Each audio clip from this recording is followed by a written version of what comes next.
Commentaire de l'Évangile de Jean, chapitre 10, versets 1 à 10. Seigneur, encore un dimanche sans messe, sans Eucharistie, sans rencontre avec mes frères et sœurs de la paroisse. Cette semaine, je n'ai pas non plus rencontré ma famille, mes voisins ou mes collègues si je suis en télétravail. Heureusement, Seigneur, à chaque instant de chaque jour, tu es le bon pasteur, le bon berger. Tu te tiens à la porte de notre cœur et tu nous appelles, nous, tes brebis. Alors, que nous dis-tu à travers l'évangile de ce dimanche? Tu nous donnes à contempler le bon berger que tu es. Je relève trois caractéristiques. Ce berger parle, agit et nous aime. Ce berger parle. Les brebis que nous sommes écoutent d'abord sa voix, puis elles connaissent sa voix. On aimerait l'entendre, cette voix du berger. Est-elle douce, bienveillante, respectueuse, chaude, réconfortante? En tout cas, les brebis y prêtent attention. Elles tendent l'oreille. Pas toujours facile de t'entendre, Seigneur, dans le tumulte ambiant, extérieur comme intérieur. Extérieur, autour de moi, entre les quatre murs où j'habite avec toute ma famille, avec mes voisins bruyants de l'autre côté des murs, confinés comme moi toute la journée. Intérieur, en moi, avec mes inquiétudes, mes doutes, mes peurs pour mes proches et moi, mon deuil aussi parfois. Seigneur, prends soin de toutes les personnes blessées. Puis les brebis connaissent sa voix. Dans la Bible, la connaissance implique une fréquentation intime. Connaître ta voix, Seigneur, c'est vivre à tes côtés, vivre de toi. Prendre le temps de connaître ta voix, fréquenter davantage ta parole, c'est un moyen de connaître ta voix. Être attentif à tous les gestes d'entraide posés par tous autour de moi, c'est aussi apprendre à connaître ta voix. D'autres parlent aux brebis. Ce sont des voleurs et des brigands, nous dit le texte, 2 fois. Les brebis peuvent les craindre. Ils entrent par effraction pour les égorger. Qui est-il, celui qui entre dans l'enclos des brebis, sans passer par la porte, mais qui escalade par un autre endroit? Il entre dans notre enclos, où nous vivons confinés, par la télévision par exemple. Il nous angoisse, en nous abreuvant de nouvelles, qui à force d'être répétées et re-répétées, ne sont plus du tout nouvelles. Il décrit le monde de demain, où nous nous serrerons moins la main, où nous nous ferons moins la bise, car on a compris que c'était dangereux. On a certes mis en place des gestes barrières pour contrer l'épidémie, mais pour l'après, dans une semaine, inventons des gestes passerelles, des gestes sourires, des gestes dialogues. Il y aura trop de blessures à soigner. Il y en a déjà tant. Curieusement, le mot voix ne leur est pas associé à ces voleurs et à ces brigands. Ne les écoutons pas, ne les connaissons pas, n'écoutons que la voix du berger. Ce berger agit à travers 4 actions. Il entre, il appelle, il fait sortir en poussant dehors, il marche en tête. Il entre, il vient à la rencontre de la brebis que je suis, même confinée. Remarquons qu'un portier lui ouvre. Ce portier, c'est nous dans l'enclos où nous nous trouvons. Notre appartement, notre lieu de travail, l'hôpital, la prison, le foyer de l'Arche, un lieu d'hébergement d'urgence, quand nous y faisons entrer Jésus. Par un geste passerelle, justement. Une attention, un sourire, un service, un cadeau, une fleur.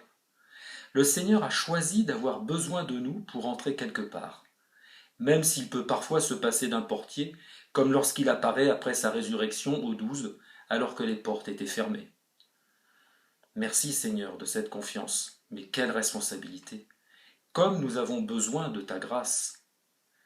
Quand il entre ce berger, est-ce que je sais le reconnaître? Il a faim, soif, il est nu, ou malade, ou prisonnier, ou étranger. Il peut aussi venir à la lecture d'un livre, à l'écoute d'un récit de dévouement. Ce médecin, qui a 98 ans, s'occupe de malades du Covid, par exemple. Tout ce qui est beau et généreux et solidaire autour de moi, c'est un cadeau du Seigneur. Le Seigneur s'y trouve. Merci Seigneur. Il appelle chacun par son nom. Le nom, dans la Bible, c'est la personne même. Il me connaît, moi, Patrick. Il vous connaît, vous tous et vous toutes, par vos prénoms. Nous tous, il nous connaît. Avec toutes nos blessures, nos imperfections, mais aussi nos beautés divines. Il nous voit et nous connaît sous des dehors et des dedans bien plus généreux que ceux que nous nous prêtons. Il a confiance en nous, c'est sa folie. Il nous pousse hors de nos enclos, puis marche à notre tête. Il nous pousse, ça oui, et nous en avons souvent besoin. Que c'est dur de se mettre en route et de te suivre. On aimerait bien rester dans la chaleur de l'enclos, brebis bien serrées les unes contre les autres. Non, il nous faut aller aux périphéries. Il faut se laisser tirer un peu l'oreille pour qu'elle soit plus tendue et plus attentive aux missions que tu nous confies. Rappelons-nous le dialogue entre Dieu et Moïse dans le livre de l'Exode. Maintenant donc, va, dit Dieu, je t'envoie chez Pharaon. Tu feras sortir d'Égypte mon peuple, les fils d'Israël. Moïse dit à Dieu, qui suis-je pour aller trouver Pharaon et pour faire sortir d'Égypte les fils d'Israël? On sent bien qu'il n'était pas très chaud. Et Dieu lui répondit, je suis avec toi. Après nous avoir poussés, il marche à notre tête derrière, puis devant, comme la colonne de feu qui guidait les Hébreux fuyant l'Égypte, emmenés par Moïse. Nous ne sommes plus les brebis errantes de la deuxième lecture. Nous avons écouté et reconnu un berger. Et ce berger nous aime. Ce berger aime. Il prend ses brebis pour des gens bien. Il les respecte en leur partageant des paroles de vérité. C'est le sens des deux Amen du début. Il va nous partager des paroles importantes, avec toute l'estime qu'il nous porte. Il n'escalade pas par un autre endroit, il se présente à la porte et attend que le portier lui ouvre. Une attitude pleine de respect, pleine d'amour. Il ne s'impose pas, n'entre pas par effraction. Même devant les pharisiens, ces juifs très observateurs de la loi et dérangés par Jésus dans leur manière de la vivre, Jésus commence son propos par Amen, Amen. Cet amour, Seigneur, tu le destines à tout le monde, même à ceux qui sont en train de devenir tes ennemis. Apprends-nous, Seigneur, à mieux aimer, à aimer comme toi tu sais aimer. Ces brebis à lui, il les appelle chacune par son nom. Pourquoi répéter à lui? C'est aurait pu suffire. On peut y voir la volonté de traduire l'amour tout particulier que toi, Seigneur, tu entretiens avec chacune de tes brebis. Mon nom, c'est aussi le rappel de mon baptême. Ma mission de brebis baptisée, c'est de me faire petit Christ, d'agir comme toi, pour mes frères et pour mes sœurs. Le troupeau de l'humanité dispersée affronte le vent, la pluie, la grêle. Partageons avec elle la chaleur de l'enclos que nous transportons avec nous. Quand il a poussé dehors toutes les siennes, je t'imagine, Seigneur, sur le pas de la porte, tu prends le temps de te retourner pour contrôler qu'aucune brebis n'est restée derrière. Tu te montres attentif à tous, même à la brebis fragile, affaiblie, qui traînerait la patte ou resterait affalée, épuisée, malade dans un coin de l'enclos. Là encore, tu fais preuve d'un grand amour, et tu nous engages à faire de même. Et tu nous aimes en nous faisant le plus beau des cadeaux.